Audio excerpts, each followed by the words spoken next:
러시아의 칼바람이 사정없이 뺨을 때리던 1949년 4월 23일의 어느 날이었습니다. 온 세상이 하얗게 얼어붙은 상트페테르부르크 세면노프 광장 한복판에 덩그러니 서 있는 사형배 기둥 3개. 그 무거운 정적을 깨고 거친 군화 소리가 울려 퍼졌습니다. 광장 한가운데로 끌려 나온 사내들은 얇은 수의 한 장만 걸친 채 발을 떨고 있었죠. 그들 중 한 명이 바로 청년 작가 피오도르 도스토옙스키였습니다. 모두 기둥에 묶어라. 눈을 가려라. 간수들의 거친 고함과 함께 시커먼 천이 청년의 눈앞을 가렸습니다. 거친 밧줄이 온몸을 조여오며 살점을 파고들었죠. 저 멀리서 군인들이 일제히 대형을 갖추더니 철컥 소리를 내며 총을 겨누는 실루엣이 희미하게 비쳤습니다. 집행관이 차가운 검을 뽑아들며 광장이 떠나가라 외칩니다. 폐하의 명령에 따라 반역자들의 사형을 집행한다. 조준, 이제 저 방아쇠만 당기면 모든 것이 끝나는 절체절명의 순간이었습니다. 청년 피오도르의 심장은 터질 것처럼 요동쳤고 관자놀이에는 식은땀이 흘러내렸습니다. 귀가 먹먹해질 정도의 공포 속에서 그의 머릿속을 스쳐 지나간 생각은 오직 하나뿐이었죠. 내게 남은 시간은 단 5분뿐이구나. 28의 청년은 그 짧은 시간을 속으로 쪼개기 시작했습니다. 곁에 묶인 동료들과 눈빛으로 마지막 인사를 나누는데 1분. 지나온 삶을 가만히 바라보며 후회하는데 2분. 그리고 남은 2분은 이 아름다운 세상을 마지막으로 눈에 담는데 쓰기로 마음먹었습니다. 뼛속까지 파고드는 추위 속에서 그는 매 초를 영원처럼 느끼며 눈물을 흘렸습니다.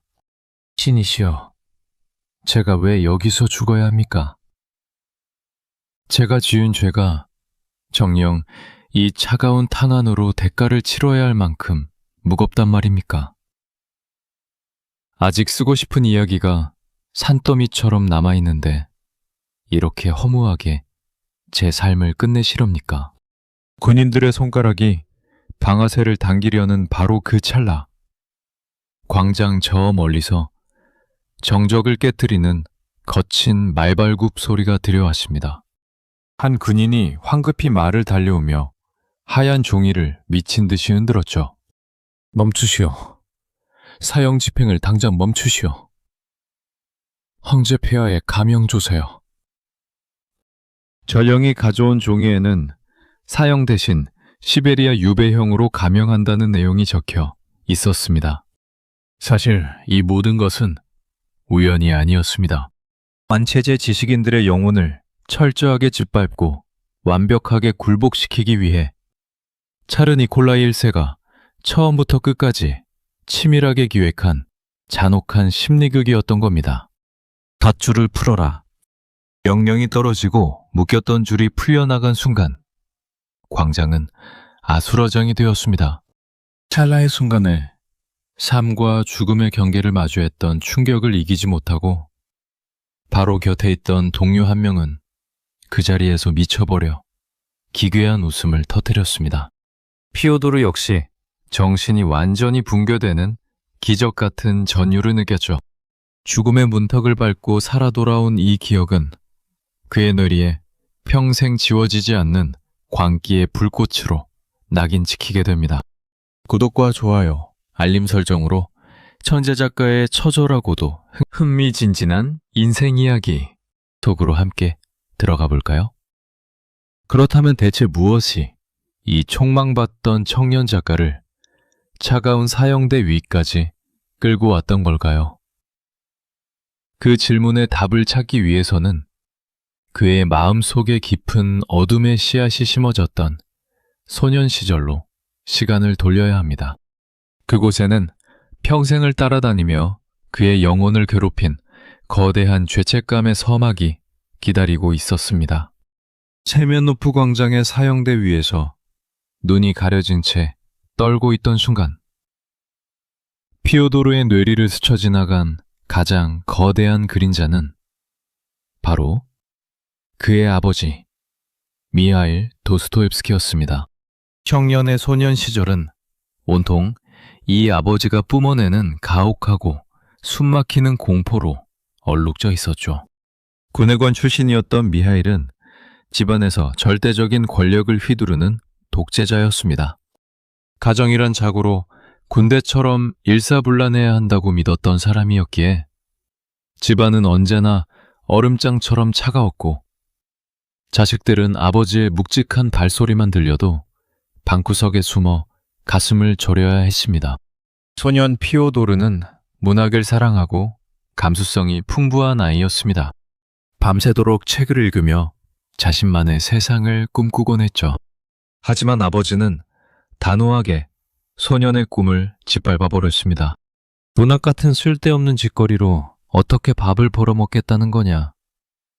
내 집안에 그런 나약한 한량은 필요 없다. 너는 당장 군사학교로 가거라. 결국 소년은 적성에도 전혀 맞지 않는 공병학교에 갇히게 됩니다. 엄격한 규율과 삭막한 제복 속에서 폐쇄공포증과 지독한 외로움을 견뎌야 했죠.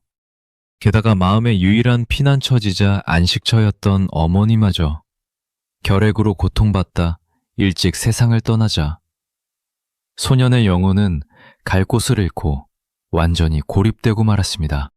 아내를 잃은 아버지는 상트페테르부르크를 떠나 영지로 내려간 뒤 더욱 잔인한 폭군으로 변해갔습니다. 농노들을 짐승처럼 부리며 가혹한 매질과 입에 담지 못할 폭언을 일삼았던 겁니다. 피오도르는 그런 아버지를 증오했습니다. 아버지의 악행을 들을 때마다 소년의 마음속 깊은 곳에서는 무서운 괴물이 자라나고 있었죠. 저 인간이 차라리 세상에서 영원히 사라져버렸으면 좋겠다. 저 사슬 같은 존재가 끊어져 버린다면 내가 자유로울 텐데. 감히 입 밖으로 꺼내지 못할 끔찍한 저주와 원망이 매일 밤 소년의 무의식을 파고들었습니다. 그러던 1839년의 어느 날 학교에 있던 피오도르에게 청천벽력 같은 소식이 날아들었습니다. 아버지가 싸늘한 시신으로 발견되었다는 전갈이었습니다. 질병으로 인한 급사가 아니었습니다. 참다 못한 영지의 농노들이 밭일을 하던 아버지를 덮쳐 사지를 묶고 입에 보드카를 강제로 들이부은 뒤 목을 졸라 참혹하게 살해한 것이었습니다. 아버지가 처참하게 살해당했다는 이야기를 들은 순간 피오도르는 슬픔이 아닌 기이한 공포에 휩싸였습니다. 심장이 얼어붙는 것 같았죠. 내가 죽인 거야. 내가 아버지가 죽기를 간절히 바랐기 때문에 내 마음속의 저주가 아버지를 죽인 거라고. 타인의 손을 빌려 자신의 부도덕한 소원이 실현되었다는 그 잔인한 사실이 청년의 영혼을 사정없이 짓밟았습니다. 자신이 공범이라는 극심한 죄책감이 머릿속을 난도질하기 시작한 바로 그 순간 피오도르의 목구멍을 찢고 기괴한 비명이 터져나왔습니다. 눈동자가 뒤집히고 온몸이 단단하게 뒤틀리며 차가운 바닥으로 쓰러졌죠. 입에서 거품을 내뿜으며 사지를 미친 듯이 떨었던 이 순간이 바로 그의 평생을 지배하게 될 가혹한 간질발작의 처절한 신호탄이었습니다. 아버지를 증오하면서도 동시에 그의 죽음을 갈망했다는 이 마음에 새겨진 낙인은 훗날 그의 모든 소설을 지탱하는 거대한 불멸의 뼈대가 됩니다. 인간은 왜 죄를 짓고 그 죄책감은 어떻게 영혼을 파멸시키는가?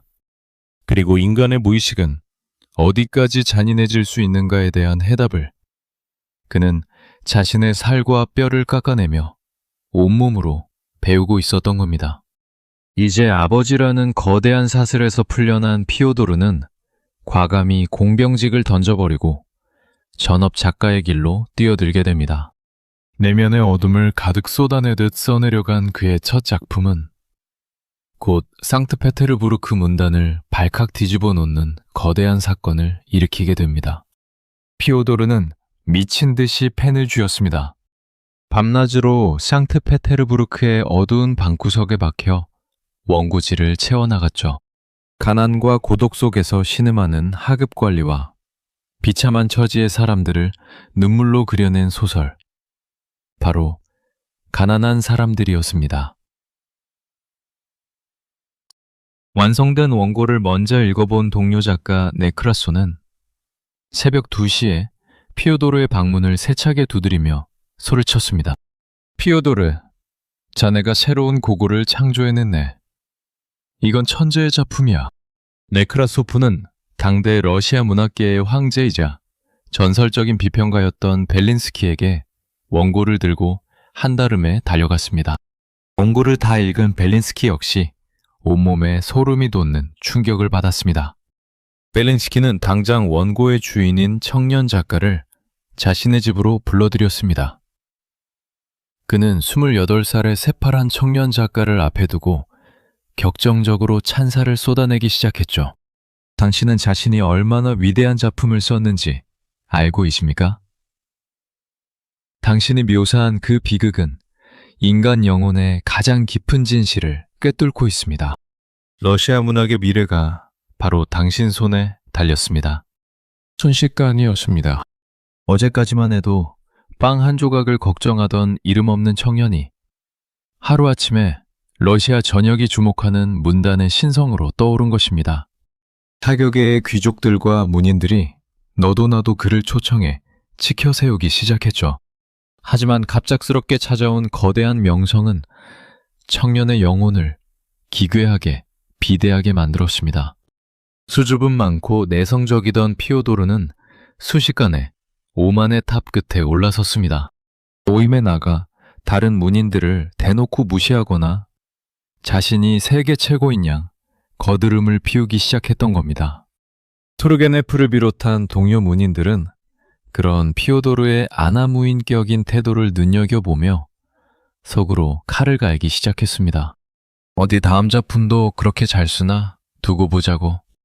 한호 속에서 내놓은 그의 두 번째 소설 분신은 그야말로 대참패였습니다. 인간 내면의 이중성을 다룬 독창적인 작품이었지만 당시 평단과 대중에게는 너무나 난해하고 기괴하게 다가왔던 것이죠.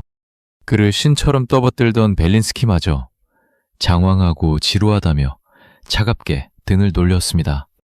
기회를 노리던 동료 문인들의 잔인한 조롱이 빗발치기 시작했습니다.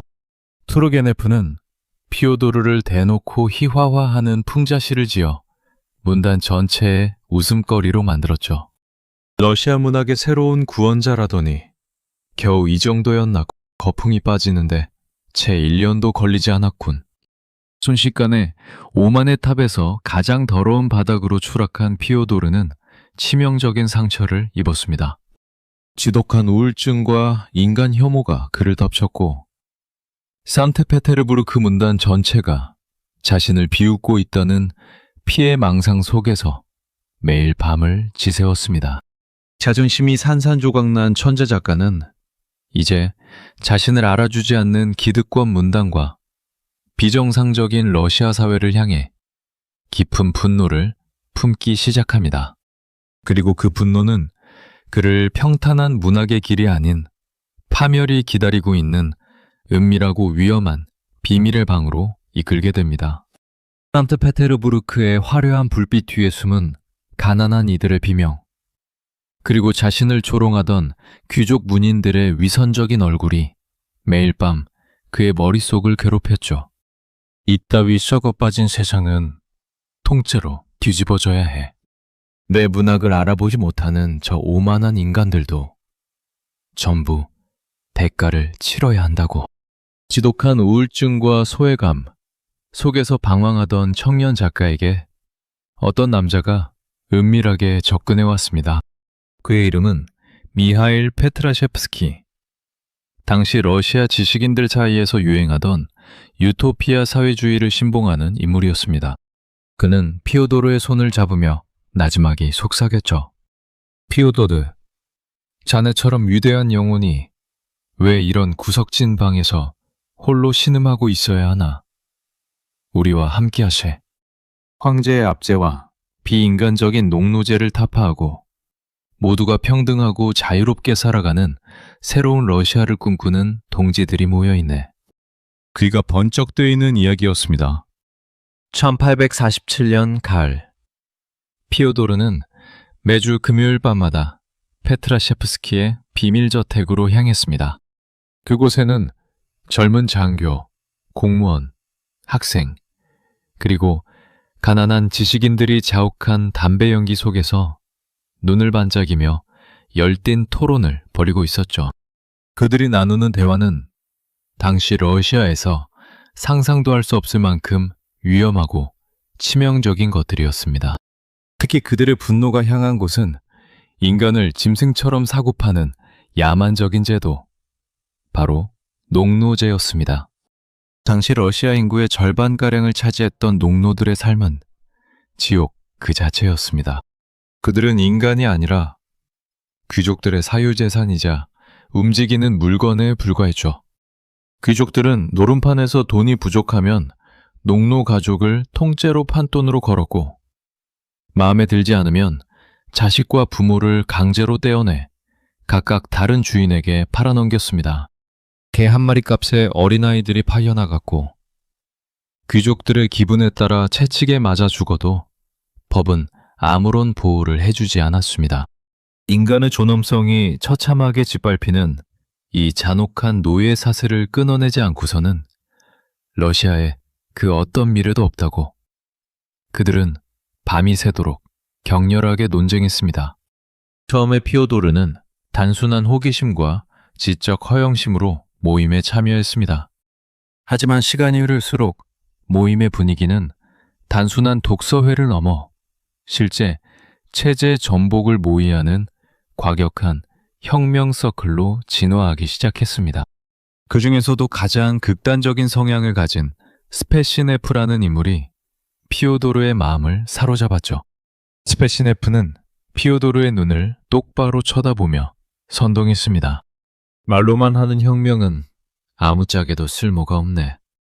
군대를 움직이고 무기를 들고 황제의 심장에 칼을 꽂아야만 이 땅에 진정한 낙원이 오네.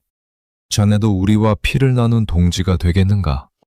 그리고 이 위험한 모임에서 피오도르가 맡은 역할은 단순한 구경꾼이 아니었습니다. 그는 체제 전복의 최전선에 서서 가장 날카로운 무기를 쥐었습니다. 바로 말과 글이었습니다. 피오도르는 당시 황제가 소지하는 것조차 금지했던 최고의 금서, 비평가 벨린스키가 쓴 편지를 입수해 동지들 앞에서 격정적인 목소리로 낭독했습니다. 러시아는 더 이상 국민을 짐승처럼 부리는 거대한 감옥이 되어서는 안 됩니다. 우리에게는 사슬을 부수고 말할 자유가 있습니다. 그의 목소리는 비밀 모임의 벽을 울렸고 젊은 지식인들의 가슴에 혁명의 불을 질렀습니다. 여기서 한 걸음 더 나아가 피오도르는 황제 몰래 비밀 지하인쇄소를 설립하는 작전에도 깊숙이 가담했습니다. 농노제를 비판하고 혁명을 선동하는 글들을 찍어내 그를 모르는 무지한 민중들의 눈을 뜨이게 하겠다는 치밀하고도 위험천만한 음모였습니다. 강력한 차르의 독재 체제를 뿌리채 흔들고 귀족들의 밥줄인 농노제를 무너뜨리려는 이들의 움직임은 황제의 처지에서는 절대 용서할 수 없는 심장에 칼을 꽂는 반역 행위였던 겁니다. 청년 지식인들이 거대한 변혁의 환상 속에서 달콤한 꿈을 꾸고 있을 때 그들의 목을 겨냥한 서슬퍼런 밧줄이 시시각각 조여오고 있었던 겁니다.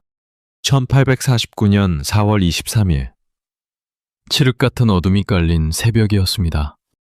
피오도르가 깊은 잠에 빠져있던 방의 문이 쾅 소리를 내며 박살났습니다. 눈을 번쩍 뜬 그의 앞에는 시퍼런 칼날을 든 황제의 비밀경찰들과 무장 군인들이 가득 차 있었죠. 피오도르 도스토옙스키, 당신을 황제 폐하에 반역한 음모 가담 죄명으로 체포한다. 순순히 포박을 받으라. 비명 한 번 지르지 못한 채 피오도르는 거친 손길에 이끌려 차가운 마차에 던졌습니다. 그가 도착한 곳은 한 번 들어가면 살아나오기 힘들다는 악명 높은 페트로파블롭스크 요새의 지하 독방이었습니다. 한 줌의 햇빛도 들어오지 않는 축축하고 서늘한 벽에 기대어 앉은 청년 작가는 그제야 온몸을 사정없이 죄어오는 현실의 공포를 마주했습니다. 내가 무슨 짓을 한 거지? 겨우 책 몇 권 읽고 이야기를 나눈 것뿐인데 왜 내가 반역자가 되어야 한단 말인가? 차가운 복방 속에서 언제 목이 잘릴지 모른다는 극심한 불안감과 공포가 매일 밤 그의 영혼을 갉아먹었습니다. 단질의 전조 증상인 기괴한 두통이 밤마다 찾아와 그를 괴롭혔고 어둠 속에서 환청이 들리기까지 했죠. 뼛속까지 시려오는 외로움 속에서 그는 비로소 깨달았습니다. 인간이라는 존재가 거대한 권력과 죽음의 공포 앞에서 얼마나 무력하고 유약한 먼지에 불과한지를 말입니다.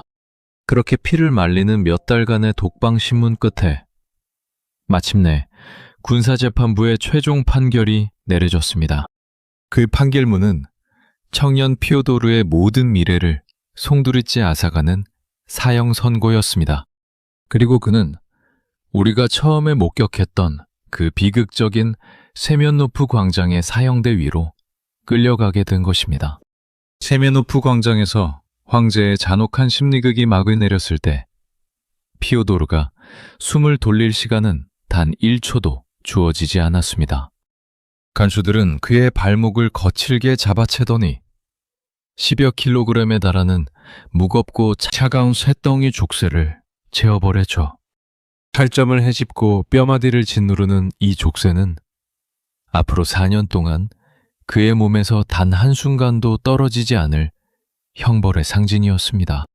청년 작가는 이정표도 없는 끝없는 눈밭을 지나고 또 지나 문명의 흔적이 완전히 지워진 황량한 대지 시베리아 옴스크 감옥에 도달했습니다. 요란한 소리를 내며 거대한 성문이 쿵 하고 닫히는 순간 그는 자신이 살아있는 지옥의 문턱을 넘어섰음을 직감했습니다. 야, 이 반역자 새끼야. 뭘 멍하니 서 있어. 당장 움직이지 못해. 매서운 채찍질과 고함 소리가 사방에서 빗발쳤습니다. 그가 배정받은 막사는 100명이 넘는 죄수들이 뒤엉켜 썩어가는 짐승의 우리와 같았습니다. 사방의 통나무 벽에는 이와 빈대가 들끓었고 바닥은 오물과 녹은 눈이 범벅되어 기괴한 악취를 풍겼죠. 상트페테르부르크의 화려한 살롱에서 세련된 문학을 논하던 청년은 이제 이름 대신 번호로 불리는 죄수에 불과했습니다. 그곳에서 피오도르를 가장 깊은 절망으로 몰아넣은 것은 혹독한 추위보다 함께 갇힌 죄수들이었습니다. 그곳은 고결한 사상을 나누던 정치범들의 유배지가 아니었습니다. 러시아 전역에서 올라온 살인범, 강도, 성도착자 등 날 것 그대로의 악마들이 우글거리는 흉악범 수용소였죠. 그들은 온몸에 기괴한 문신을 새긴 채 틈만 나면 칼부림을 부리는 잔인한 인간들이었습니다. 죄수들은 겉멋든 지식인인 피오도르를 극도로 혐오하며 침을 뱉었습니다. 어이, 귀하신 나리 영감님.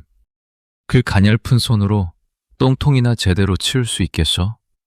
황제한테 대들다 기어들어온 꼬락서니 하고는 죄수들이 던지는 모욕 속에서 피오도르가 가졌던 얄팍한 지식인의 우월감은 처참하게 박살이 났습니다.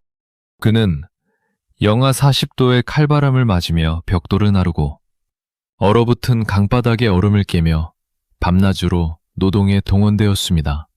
손가락이 얼어터져 진물이 흐르고 온몸이 부서질 것 같은 고통 속에서 그는 자신이 꿈꾸었던 사회주의 사상이 얼마나 현실과 동떨어진 판타지였는지를 뼈저리게 실감했습니다.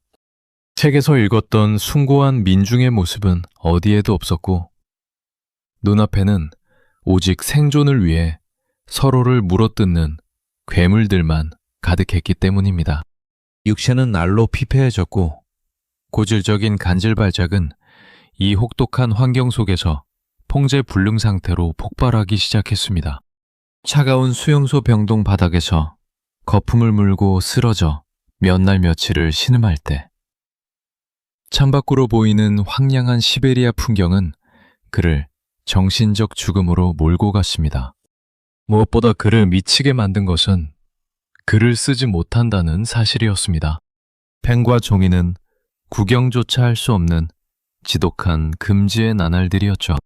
머릿속에서는 수많은 인간들의 군상과 이야기가 폭풍처럼 소용돌이치고 있었지만 그것을 기록할 수 없다는 현실은 천재 작가에게 사형 선고보다 더 가혹한 형벌이었습니다.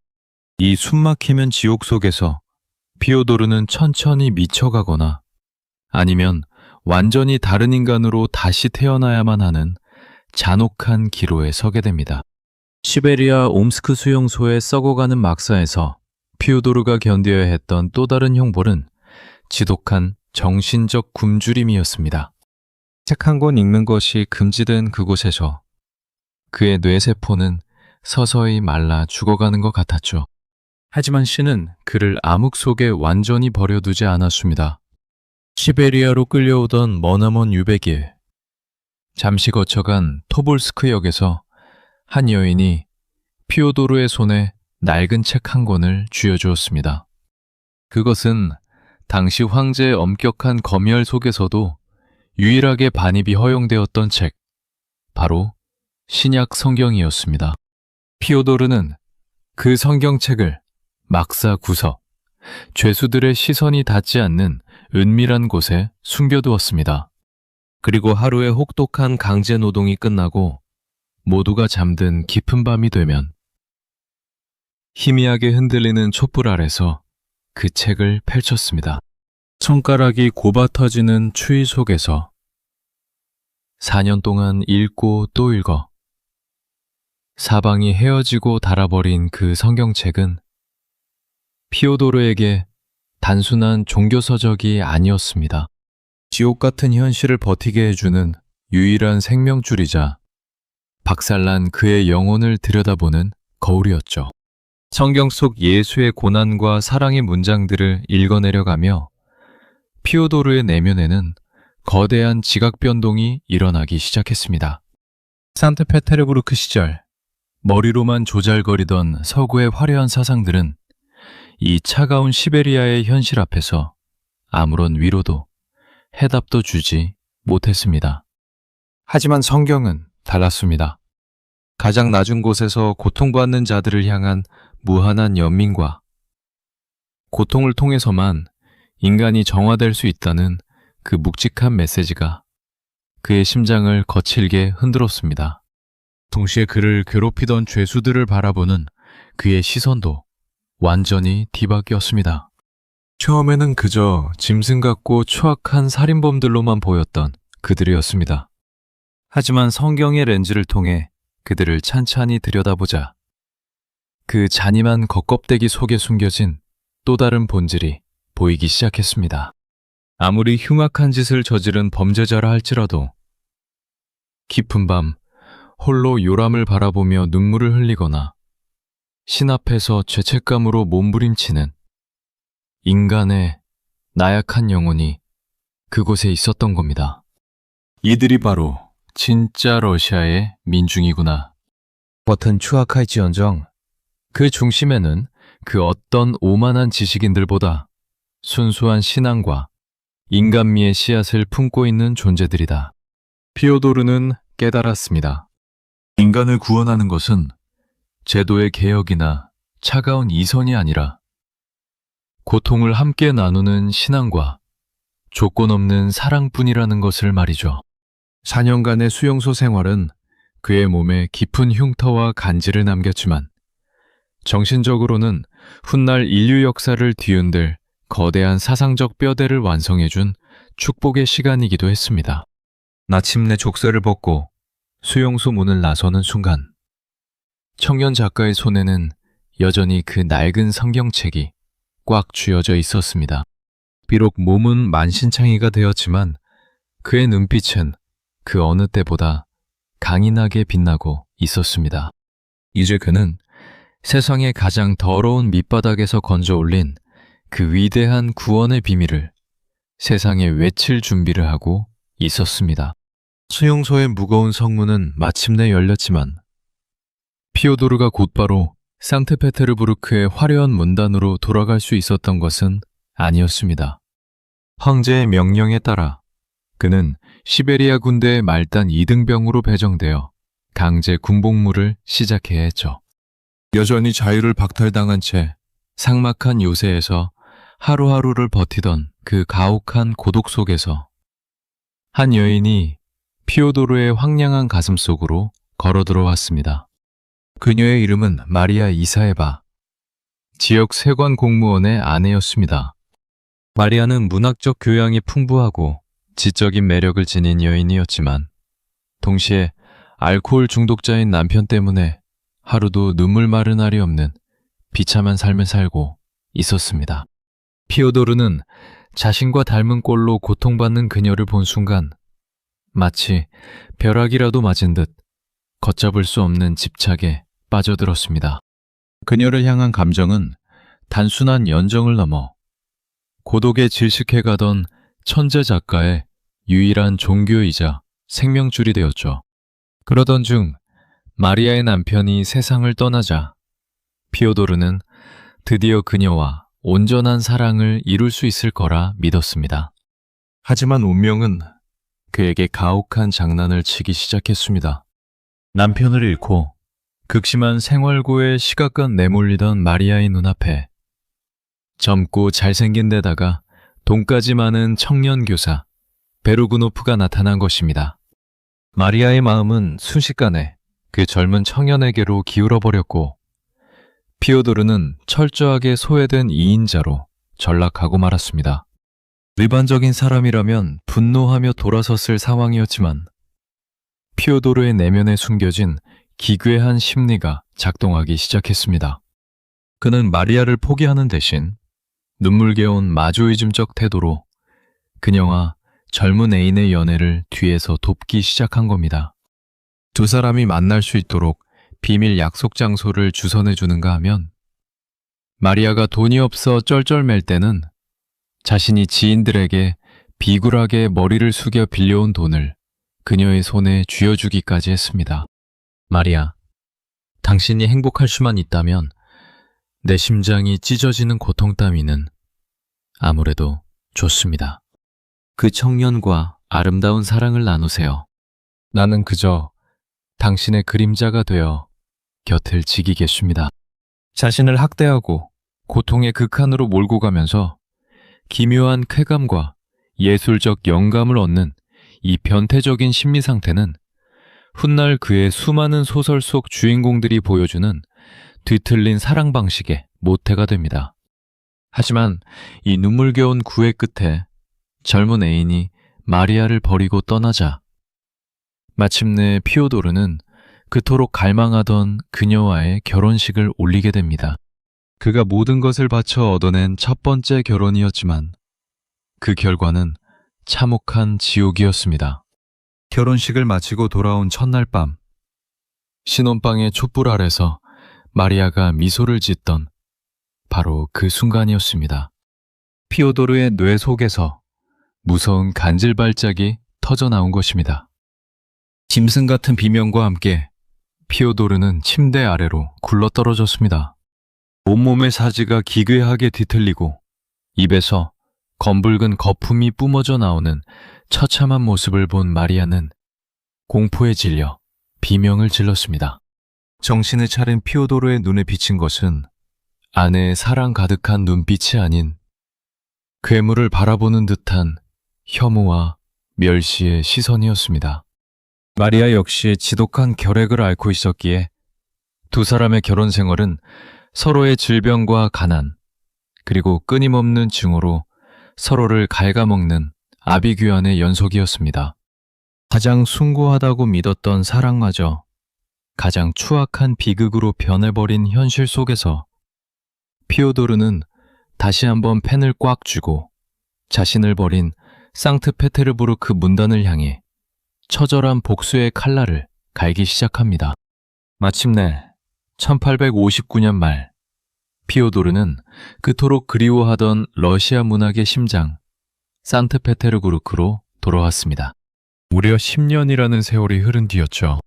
청년이었던 그의 얼굴에는 거친 시베리아의 바람이 새겨놓은 주름과 간질 발작이 남긴 핏기가 가득했습니다. 문단은 이미 그를 죽은 사람 취급하고 있었고 새로운 젊은 작가들이 쏟아져 나와 자리를 선점하고 있었습니다. 아내 마리아와의 결혼 생활은 여전히 서로를 갉아먹는 아비규환이었고 당장 내일 먹을 빵을 살 돈조차 없는 비참한 현실이 그를 기다리고 있었습니다. 피오도르, 자네가 살아 돌아왔다는 걸 세상에 증명해야 하네. 평범한 소설로는 안 돼.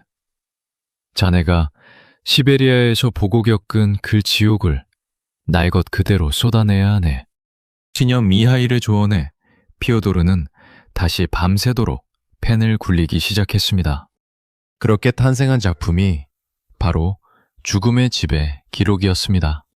4년간 시베리아 옴스크 감옥 속에서 족쇄를 찬 채 흉악범들과 구르며 머릿속에 문신처럼 새겨두었던 기억들을 하나씩 꺼내 원고지에 피처럼 쏟아낸 소설이었죠.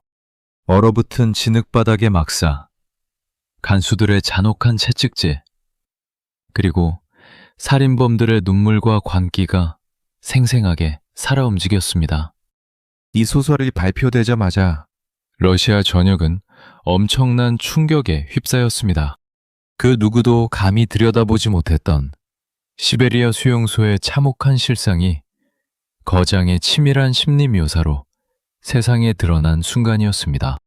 심지어 당시 러시아의 황제 알렉산드르 2세는 이 책을 읽으며 감동의 눈물을 흘렸고 수용소의 처참한 환경을 당장 개선하라는 어명까지 내렸습니다. 10년의 공백을 깨고 피오도르 도스토옙스키라는 이름이 다시 한번 화려하게 부활한 것입니다. 보았느냐? 내가 바로 사형대 위에서 살아 돌아온 도스토옙스키다. 너희들이 나를 조롱하고 잊으려 했어도 내 문학은 결코 죽지 않는다. 그는 문단을 최정상으로 다시 올라선 것처럼 기뻐했습니다. 하지만 그 환호는 아주 짧았고 현실은 내목하기 짝이 없었습니다. 영성은 하늘을 찔렀지만 그의 주머니는 여전히 텅 비어 있었던 겁니다. 그가 유배가 있는 동안 러시아 문단의 경제적 생태계는 철저하게 자본의 논리로 변해 있었습니다. 출판업자들은 화려한 명성을 가진 그를 지켜 세우면서도 정작 인세를 지급할 때는 피도 눈물도 없는 장사꾼의 모습을 보여주었죠. 화려한 부활의 대가는 너무나 잔인했습니다. 피오도르의 이름은 상트페테르부르크 전역에 울려 퍼졌지만 그의 삶은 빚쟁이들의 거친 문노크 소리로 매일 밤 찢겨나갔죠. 설상가상으로 자신을 지탱해 주던 형 미하일마저 갑작스럽게 세상을 떠나자 형이 남긴 막대한 잡지사 빚과 형수 그리고 조카들의 생계까지 모조리 피오도르의 어깨 위로 떨어졌습니다. 그는 이제 순수한 예술을 논하는 고결한 작가가 아니었습니다.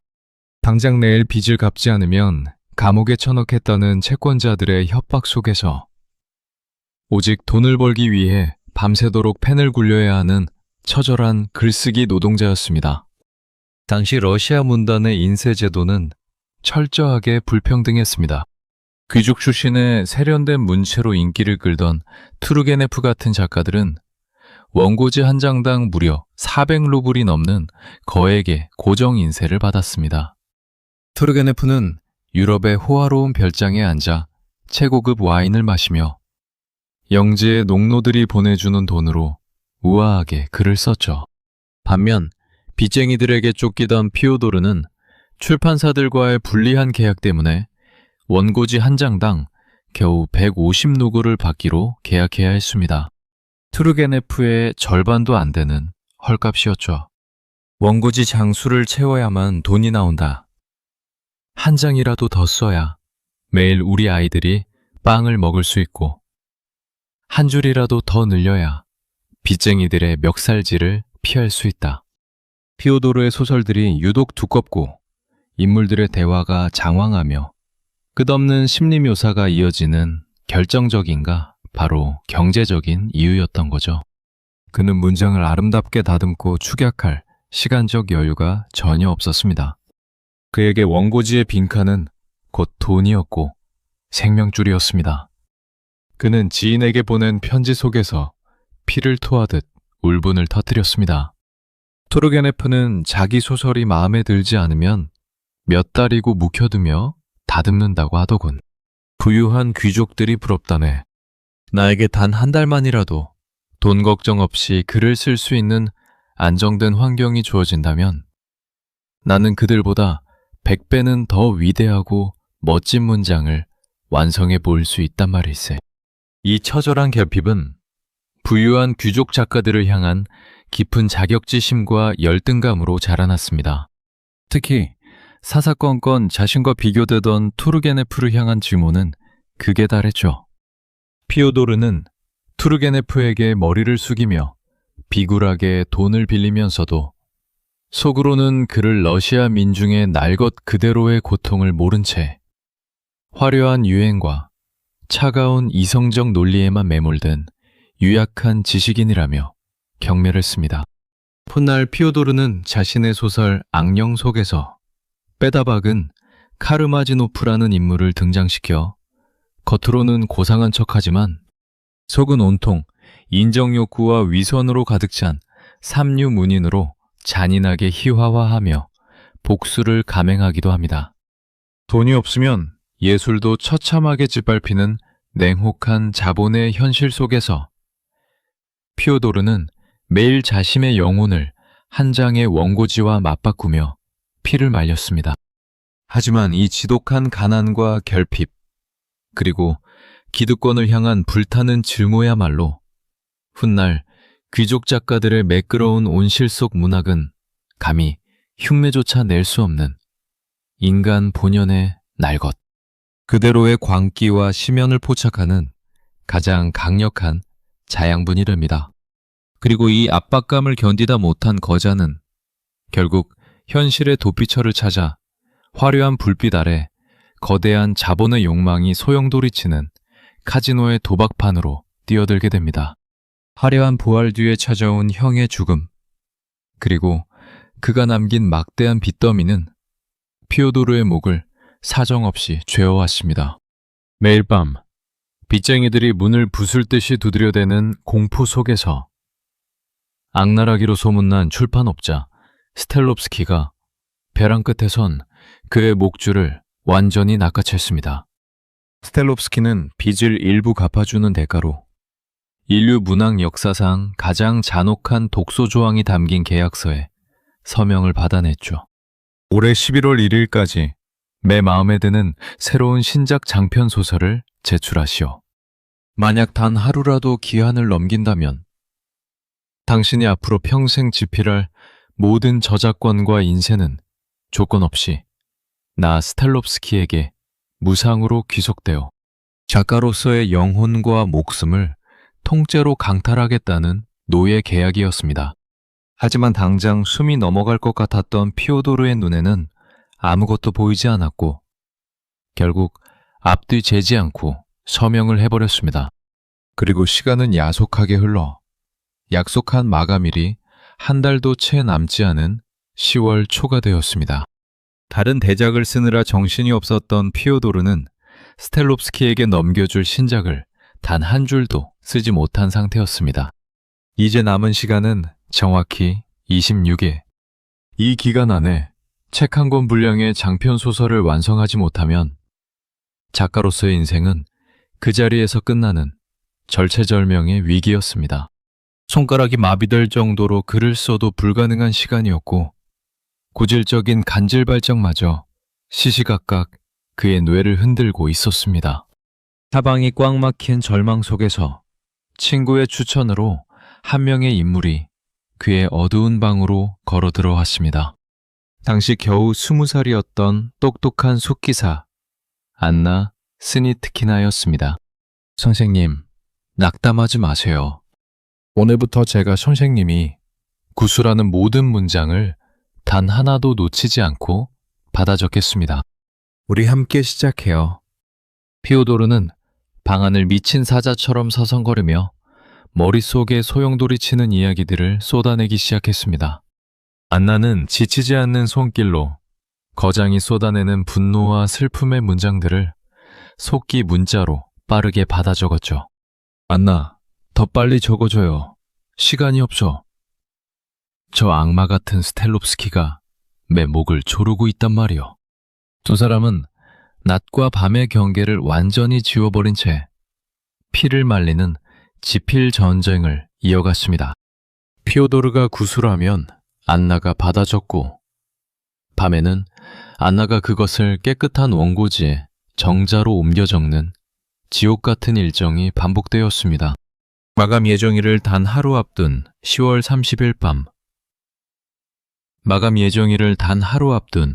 30일 밤. 기적처럼 피오도르의 처절한 파멸의 예언서가 될 단편소설 도박꾼이 마침내 세상에 태어났습니다. 정확히 26일 만에 책 한 권이 뚝딱 완성된 순간이었죠. 출판업자 스텔롭스키는 원고를 받지 않기 위해 일부러 마감 당일 상트페테르부르크를 떠나 숨어버리는 야비한 짓을 저질렀지만, 똑똑한 안나는 당황하지 않고 관할 경찰서로 달려가 원고 접수 증명서를 받아내며 그의 악랄한 음모를 완벽하게 분쇄했습니다. 벼랑 끝에서 피오도르의 문학적 생명을 구해낸 안나는 암흑 같던 그의 인생에 찾아온 유일한 구원자였습니다.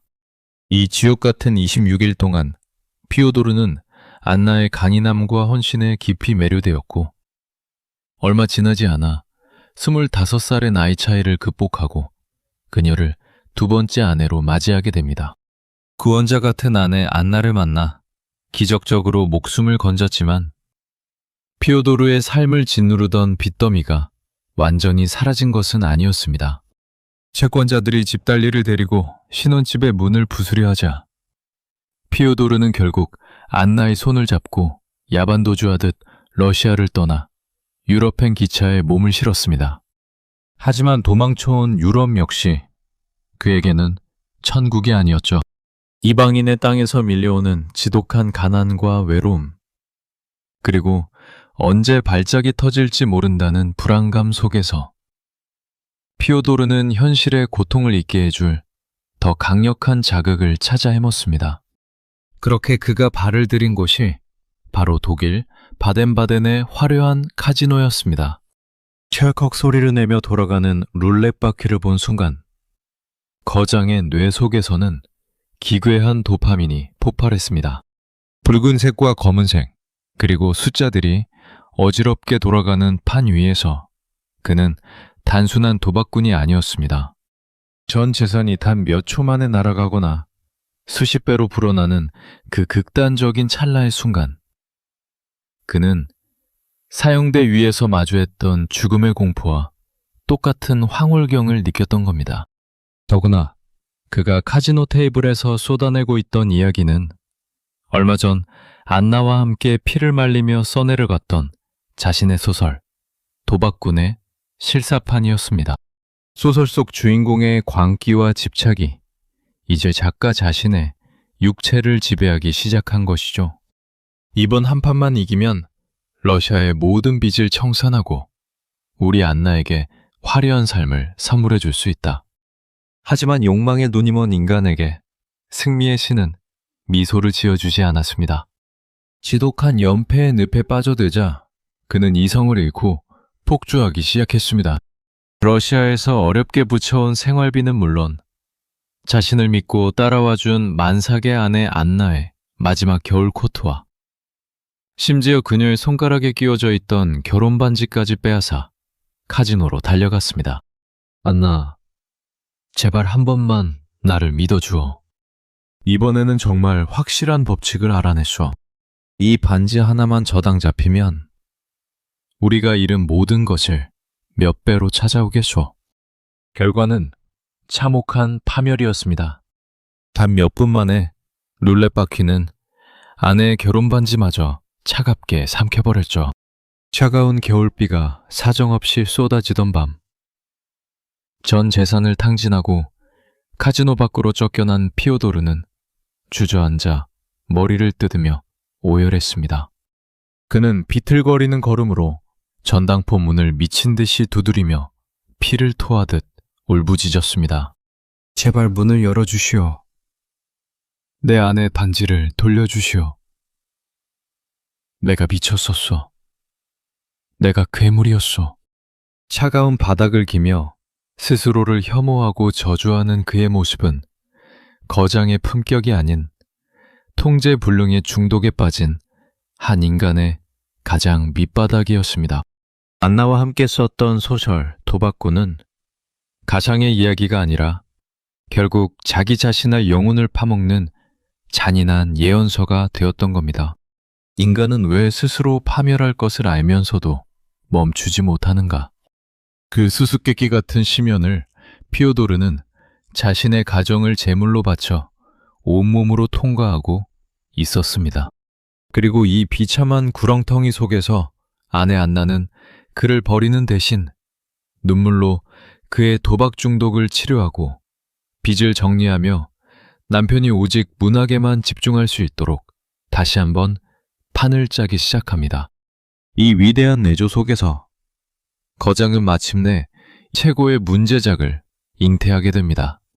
안나의 눈물겨운 헌신으로 최악의 파멸을 면한 피오도르는 곧바로 인류 역사상 가장 거대한 문제작을 세상에 내놓게 됩니다. 그 소설이 바로 전 세계를 충격에 빠뜨린 죄와 벌이었습니다. 이 작품의 무대는 화려하고 고상한 귀족들의 상트페테르부르크가 아니었습니다. 피오도르가 매일 밤 비틀거리는 걸음으로 배회하던 곳, 바로 알코올 중독자들의 비명과 매춘부들의 눈물, 그리고 피도 눈물도 없는 사채업자들이 우글거리는 센나야 광장의 지저분한 뒷골목이었죠.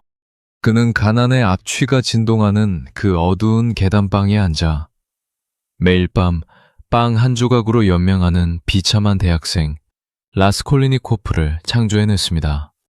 소설 속 주인공의 방은 마치 관짝처럼 좁고 숨이 막히는 공간이었습니다. 피오도르는 그 좁은 방에 갇혀 광기에 휩싸여가는 청년의 목소리를 빌려 당시 사회를 지배하던 오만한 합리주의를 향해 무서운 질문을 던지기 시작했죠. 인류에게 해만 끼치는 바퀴벌레 같은 고리대금업자 노파를 죽이고 그 돈으로 수많은 가난한 사람을 구한다면 그것은 과연 죄인가? 나폴레옹 같은 인물들은 인류의 발전을 위해 수천, 수만 명의 피를 흘려도 찬사를 받지 않는가? 그렇다면 나 역시 저 한낱 벌레 같은 노파를 처단할 권리가 있는 초인인가? 아니면 그저 벌벌 떠는 유약한 인간에 불과한가? 피오도르는 라스콜리니코프가 도끼를 들고 사채업자 노파의 머리를 내리치는 그 잔혹한 순간과 살인 직후 밀려오는 처절한 공포를 마치 자신이 직접 범죄를 저지른 것처럼 소름 끼치도록 생생하게 묘사했습니다. 문단은 발칵 뒤집어졌습니다. 이건 단순한 소설이 아니다. 살인자의 뇌 속을 직접 들여다보지 않고서야 어떻게 이런 기괴하고 날 것 그대로의 심리를 채집할 수 있단 말인가. 실제로 평론가들은 그가 범죄자의 내면을 이토록 완벽하게 해부할 수 있었던 이유가 그 스스로가 시베리아 감옥 속에서 수많은 살인범과 구르며 그들의 영혼을 직접 목격했기 때문이며 또한 평생 동안 자기 내면의 악과 끊임없이 싸워온 고독한 투쟁의 결과물이라고 극찬했습니다. 하지만 피오도르가 이 작품을 통해 진짜 하고 싶었던 이야기는 잔혹한 살인 그 자체가 아니었습니다. 아무도 없는 광장에 엎드려 대지에 입을 맞추며 자신의 죄를 고백하는 라스콜리니코프의 눈물. 그리고 가족을 살리기 위해 스스로 가장 더러운 밑바닥 창녀의 길을 선택했으면서도 영혼의 순수함과 신앙을 잃지 않은 성스러운 여인 소냐의 모습이었습니다. 피오도르는 소냐가 주인공 앞에서 성경의 나사로의 부활 구절을 읽어주는 장면을 통해 오만한 인간의 이성이 아닌 오직 고통을 통한 참회와 종교적 사랑만이 인간을 구원할 수 있음을 엄숙하게 선언했습니다.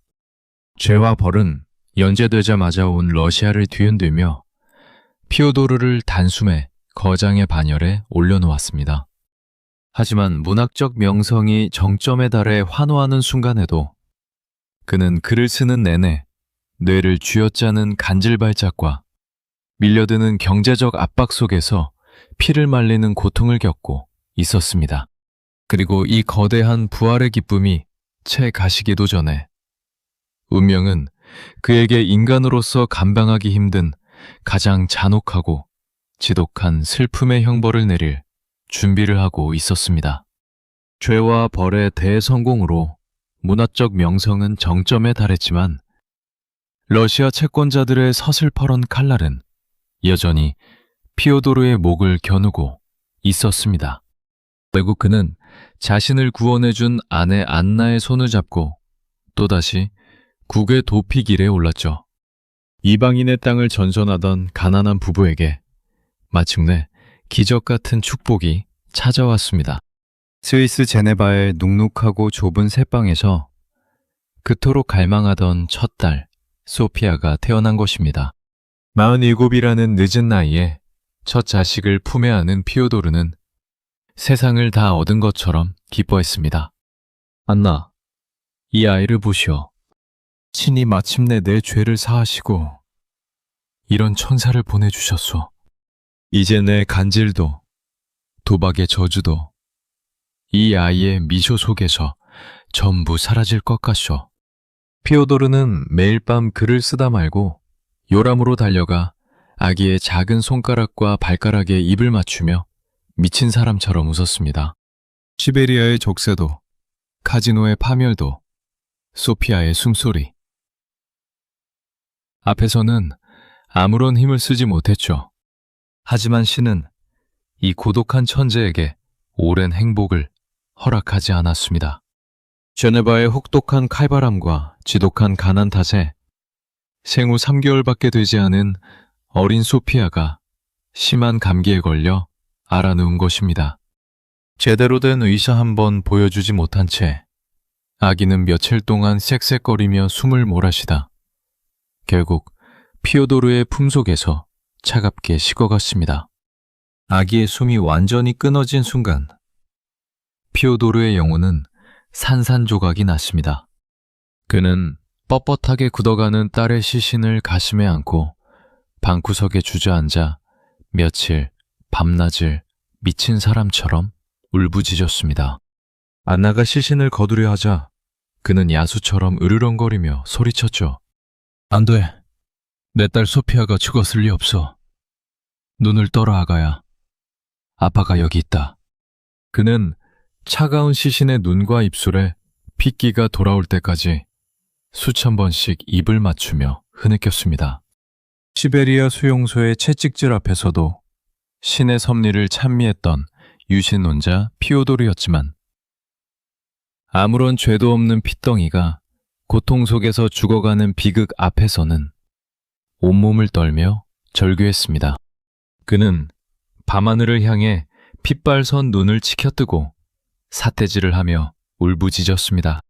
신이시여, 당신이 정녕 존재한다면 왜 이 죄 없는 신명을 이토록 잔인하게 빼앗아 가십니까? 인간의 구원을 위해 왜 아이의 핏값까지 치러야 한단 말입니까? 당신이 만든 이 불공평하고 잔혹한 세계라면 나는 차라리 당신의 구원 티켓을 정중하게 반납하겠소. 이방인의 땅. 차가운 진흙 구덩이에 첫 달을 묻으며 흘린 거장의 피눈물은 그의 영혼에 영원히 지워지지 않는 거대한 흉터로 남았습니다. 왜 죄 없는 아이들이 고통받아야 하는가? 라는 이 처절한 외침과 신을 향한 존재론적인 반항은 훗날 인류 문학사상 가장 거대한 사상적 전쟁이라 불리는 대작 카라마조프가의 형제들 속 이반 카라마조프의 대신문관 에피소드로 고스란히 승화됩니다. 자식을 지키지 못했다는 극심한 자책감과 신을 향한 원망으로 피를 토하던 천재는 이 지옥 같은 슬픔을 오직 문학이라는 재단에 바치며 다음 배작을 향해 비틀거리며 걸어가기 시작합니다. 첫 딸 소피아를 차가운 땅에 묻은 후 피오도르의 삶은 슬픔과 함께 더욱 격렬해진 육체적 형벌 속으로 걸어 들어갔습니다. 소녀 시절 아버지가 참혹하게 피살된 이후 시작되었던 그의 고질적인 간질 발작은 이제 나이가 들어감에 따라 매달 몇 번씩 그의 뇌와 영혼을 사정없이 난도질하는 무서운 괴물이 되어 있었죠. 언제 어디서 정신을 잃고 쓰러질지 모른다는 극심한 불안감은 그를 평생 옥죄는 광기의 원천이었습니다. 하지만 피오도르에게 이 간질은 단순한 육체의 질병이 아니었습니다. 그는 지인들에게 발작이 찾아오기 직전 아주 짧은 수초 동안 펼쳐지는 기괴하고 신비로운 현상에 대해 고백하곤 했습니다. 온몸의 세포가 얼어붙는 듯한 전조 증상과 함께 머릿속에서 우주의 모든 비밀이 단번에 깨달아지는 듯한 천상의 행복감이 밀려온다는 것이었죠. 그 짧은 몇 초 동안 나는 세상의 모든 대립과 갈등이 사라지고 완전한 조화를 이루는 영원한 시간을 목격하오. 이 찰나의 황홀병을 위해서라면 내 인생 전체를 바쳐도 아깝지 않을 정도요. 그것은 인간의 뇌가 뒤틀리며 뿜어내는 환상이었지만 피오도르는 그 순간 신의 얼굴을 보았다고 믿었습니다. 그는 이 기이한 경험을 소설 백치의 주인공 미시킨 공작의 입을 빌려 그대로 묘사하기도 했죠. 하지만 신이 허락한 그 짧은 천상의 희열 뒤에는 언제나 잔혹한 대가가 기다리고 있었습니다. 목구멍을 찢고 나오는 비명과 함께 피오도르는 바닥으로 꼬꾸라졌습니다. 온몸의 근육이 단단하게 뭉치며 사지가 기괴하게 뒤틀렸고 입에서는 검붉은 거품이 흘러내렸습니다. 발작이 지나간 자리에는 지독한 기억상실과 암흑 같은 우울증, 그리고 내가 방금 전까지 무엇을 썼는지조차 기억하지 못하는 지독한 공포가 그를 덮쳤습니다. 며칠 동안 방구석에 누워 시체처럼 신음하며 그는 자신이 방금 다녀온 곳이 천국이 아니라 영혼을 파멸시키는 지옥의 문턱이었음을 깨닫고 온몸을 떨었습니다. 설상가상으로 그 비극은 피오도르에 대해서 끝나지 않았습니다. 안나와의 사이에서 겨우 얻은 사랑스러운 막내 아들 알료샤가 아버지를 빼닮아 어려서부터 간질 증세를 보이기 시작한 겁니다. 그리고 알료샤가 겨우 3살이 되던 해 아이는 갑작스러운 격렬한 발작을 이기지 못하고 아빠의 눈앞에서 급사하고 말았습니다. 알료샤, 눈을 떠라. 내 죄 때문이다. 내가 저주받은 간질을 너에게 물려주어서 네가 죽은 개로구나.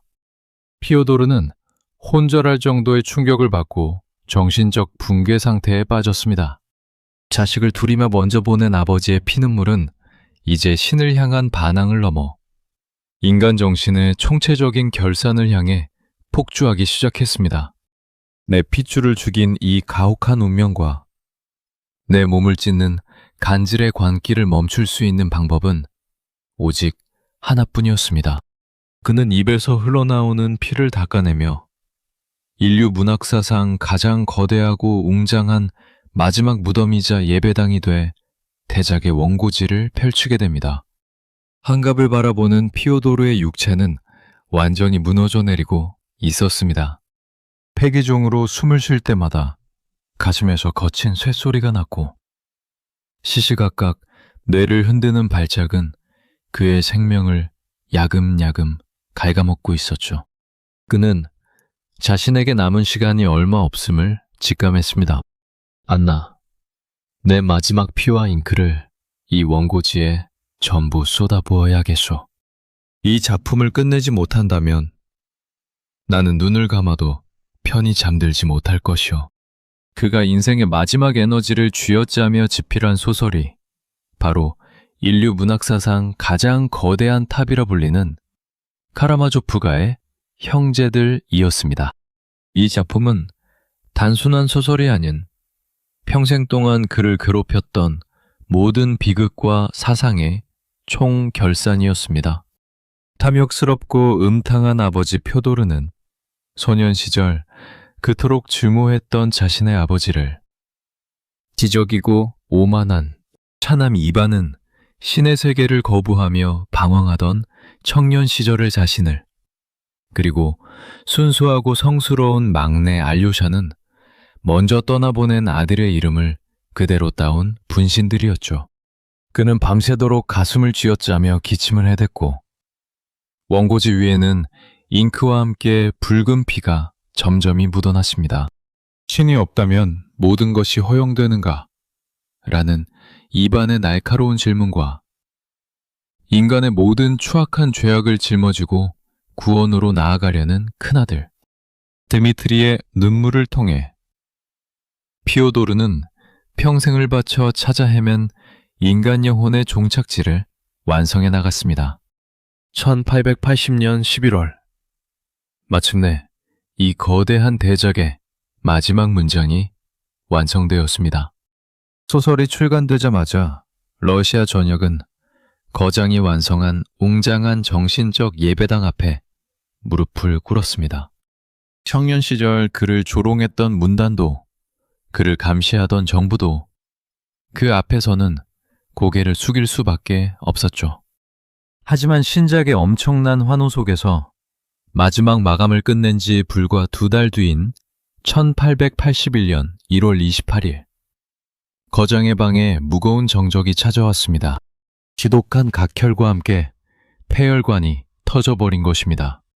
침대에 누운 피오도르는 슬피 우는 아내 안나의 손을 잡고 평생 시베리아의 족쇄 속에서도 쥐고 다녔던 그 낡은 성경책을 머리맡에 놓아달라고 나지막이 유언했습니다. 안나, 고마웠어. 이제 내 방아쇠는 당겨졌고 멈춰섰던 5분의 시간도 다 흘러간 것 같쇼. 나는 이제 드디어 안식처로 가오. 가장 어두운 인간의 심연을 해부하고 스스로 파멸의 구렁텅이를 걸으며 구원의 빛을 건져 올렸던 천재 작가는 그렇게 조용히 눈을 감았습니다. 그의 장례식 날 상트페테르부르크의 거리는 거장을 배웅하기 위해 모여든 수만 명의 인파로 인산인해를 이뤘습니다. 그를 증오했던 귀족도, 그와 함께 구르던 가난한 불황자들도 한마음으로 눈물을 흘렸죠. 그의 무덤 비석에는 그가 평생 동안 성경 속에서 가장 사랑했던, 그리고 그의 치열했던 삶을 고스란히 대변하는 한 구절이 깊게 새겨졌습니다. 내가 진실로 진실로 너희에게 이르노니 한 알의 밀이 땅에 떨어져 죽지 아니하면 한 알 그대로 있고 죽으면 많은 열매를 맺느니라. 인류 역사상 가장 거대한 정신적 예배당을 남겨둔 채 거장의 거친 숨소리는 마침내 멈췄습니다. 평생을 따라다니던 쇠사슬 같은 빚더미도, 온몸을 찢어발기던 간질의 고통도, 자식을 먼저 보낸 아비의 피눈물도 그제야 깊은 안식을 찾았죠. 도스토옙스키는 상트페테르부르크의 화려한 불빛이 아닌 가장 더럽고 냄새나는 뒷골목의 심연을 평생토록 헤맸습니다. 누군가는 그 속에서 추악한 인간의 악만을 보았지만 그는 그 지옥 같은 밑바닥에서조차 기어코 신의 얼굴과 구원의 빛을 건져 올렸습니다. 그가 남긴 문장들은 한 세기가 지난 지금도 여전히 우리에게 묵직한 질문을 던집니다. 우리는 초인인가? 아니면 한낱 벌레에 불과한가? 그리고 신이 없다면 모든 것이 허용되는가? 그의 육체는 한 알의 밀이 되어 차가운 땅 속으로 사라졌지만 그가 피와 잉크로 꾹꾹 눌러 쓴 영혼의 기록들은 지금 이 순간에도 방황하는 수많은 이들의 밤을 밝혀주는 영원한 불꽃으로 살아 숨쉬고 있습니다. 어쩌면 우리 역시 각자의 삶이라는 처절한 마감 전쟁을 치르며 그가 발견한 구원의 빛을 찾아 헤매는 또 다른 주인공들일지도 모릅니다. 인류의 가장 깊은 어둠을 사랑했던 거장 피오도르 도스토옙스키의 치열했던 여정은 여기서 막을 내립니다. 오늘 밤 거장이 남긴 이 웅장한 여운이 여러분의 마음속에 작은 불꽃을 피워냈기를 바랍니다. 이 깊은 밤을 함께 해주신 여러분, 진심으로 감사드립니다.